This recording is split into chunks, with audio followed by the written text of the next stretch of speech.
What's up, guys? Welcome back to the channel. I hope everybody's doing well today. If you guys are new here, this is Hugh and this is my Red Sea Reefer 350.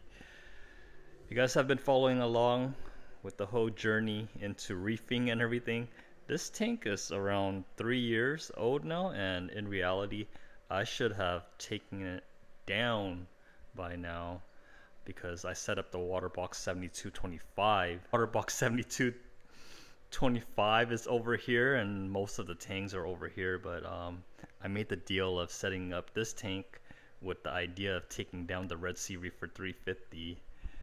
But when it came time to take down this tank, man, you know how hard it is to get the tank stabilized and getting the media seated and everything. And you know, as the tank ages, it gets better and better, and it's kind of like less maintenance and everything.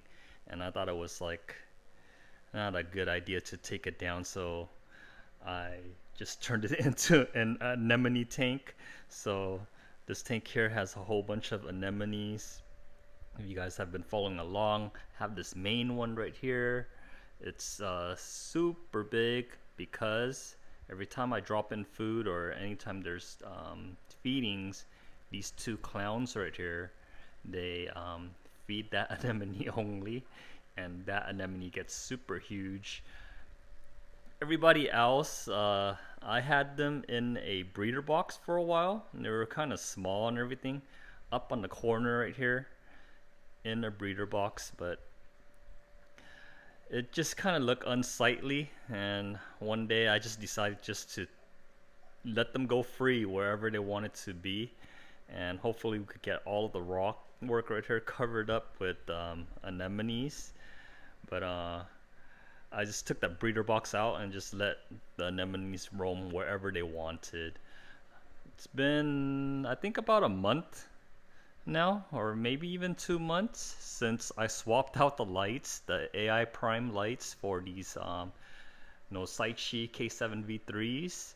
Man, these lights are the bomb. I like them a lot, and everything's doing super well with the lights. I think the light by itself, without the mounts and everything, it's only 160 per light, and you get 2 pucks per unit. So I have 4 pucks right here. So in theory, how I count it, I think it's like 4 AI primes for almost a little over 300 bucks without the mounts and everything. But with the mount and everything like that, I think it adds up to a little bit more, but you're getting a pretty good deal right here.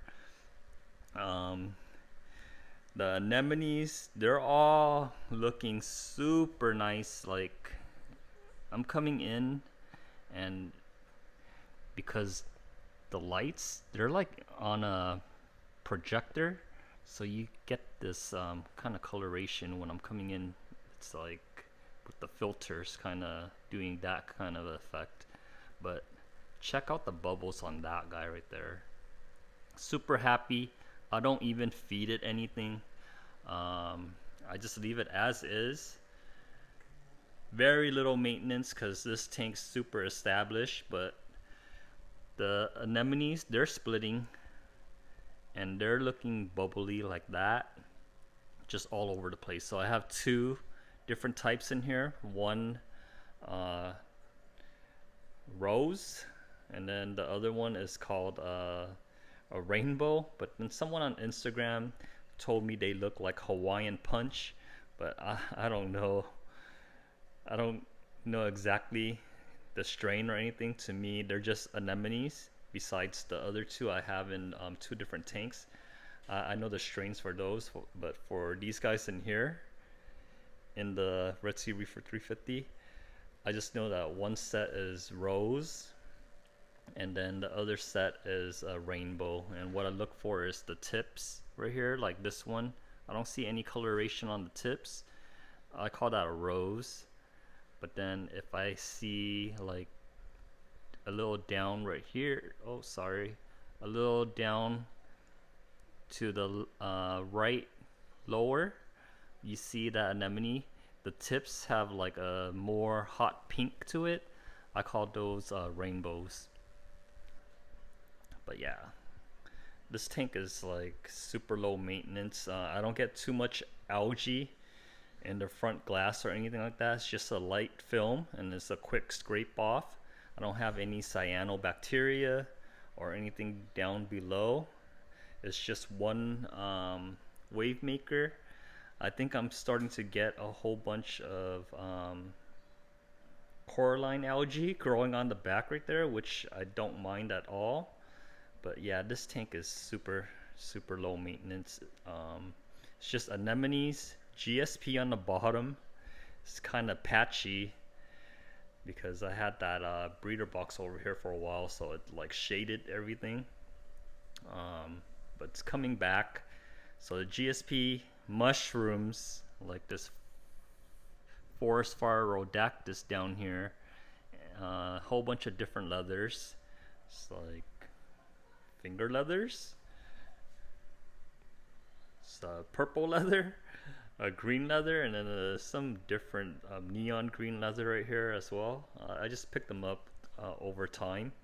But yeah, when we had the AI primes, my leathers were turning brown and my anemones were shrinking and everything. It was because the lenses were burnt out for a while. I didn't know how long, but it was affecting the coloration. But I got these lights in. It's kind of interesting. These two leathers are kind of in the same family, and they were both brownish green. But under this light here for about a month or two now, the color's changing. So you see this more fluorescent green coming out, and over here it looks kind of purple to me, like purple and green, and they came from the same batch that just kind of ripped off or whatever. But I find it interesting that this looks green and this looks purple, but the coloration is coming back. And like I said before, all of the anemones, they're all bubbling up and they're all gaining size without manual feeding. I think with manual feeding, they would be way bigger than what it is here right now. It'll be like something like this right here. It's like super huge. It wouldn't split yet. But I know on this rock right here, those two, where my finger's pointing, that was one and they split by themselves. And this one's looking like very nice right here. I hope that one splits as well. This one looks similar to this one up top right here. And down there, they look like they're from the same anemone that just split over time. So in here I just have them all over the place. Some of them are down here, and if you guys remember, I put my rocks on top of under gravel filters so water could flow through underneath the rocks and everything, and we can kind of vacuum up the detritus whenever we want to. But I have anemones down here and even all the way back there in the back there on the bottom. It's wherever they like to be. They can move and stay where they like. If they don't like the flow, they can move to an area where there's less flow. If they don't like the lighting, they can move lower. If they want more lighting, they move higher. But yeah, this tank, it's just a breeze to keep right now. I don't do too much to it. All of my attention is on the Waterbox 7225 right now. So the Waterbox 7225 is here. Man, the back glass is a big chore to scrape. I clean the front, and then over here I can access the side real quick, but then on this side I have to go through all of this right here. So I'm kind of lazy today, so I didn't scrape the other half there. But I'm here just to give you a quick update on this tank. We added that pH meter with the calc reactor. I have it all hooked up right here. The pH meter, I have it set to 8.3, and if it goes below 8.3, the doser's pulling in RODI water over here into the stirrer, and then the stirrer's gonna overflow calc water into the sump right here. Now this motor's super loud. I have it going on every 4 hours for a minute, and the calc's just super saturated in here.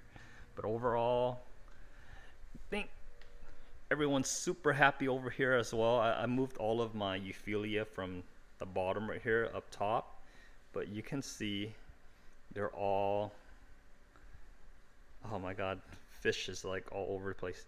You can see my Euphyllia back there. They're all like puffed up and super happy and everything. So hopefully that calc is keeping the pH at 8.3, and in turn is keeping my alkalinity and calcium up, and everything's gonna just go into a growth spurt mode, I guess. But time will tell. I'll do a further in-depth update on this one on another day, but this one I'm waiting for it to stabilize similar to this Red Sea Reefer 350. So this thing's been like 3 years now. Man, I'm just super happy I don't get cyanobacteria or like algae or like anything crazy in here. I have 2 small tangs in here still, the Scopus tang, and then the Tomani tang, and a lawnmower Blenny. Those 3, that's it. They're super small still. When they get bigger, I'll move them over to the Waterbox 7225. But yeah, I'm waiting for the Waterbox to be mature like this tank. But let me know in the comments down below what you guys like to see about this tank or the Waterbox 7225. I'll be sure to answer you guys, make a video, whatever. But yeah, I just wanted to do a quick update on this tank and the lighting. Everything's super happy and on cruise control right now. Besides that, I hope you guys have a great weekend, and I'll catch you guys on the next one. Bye.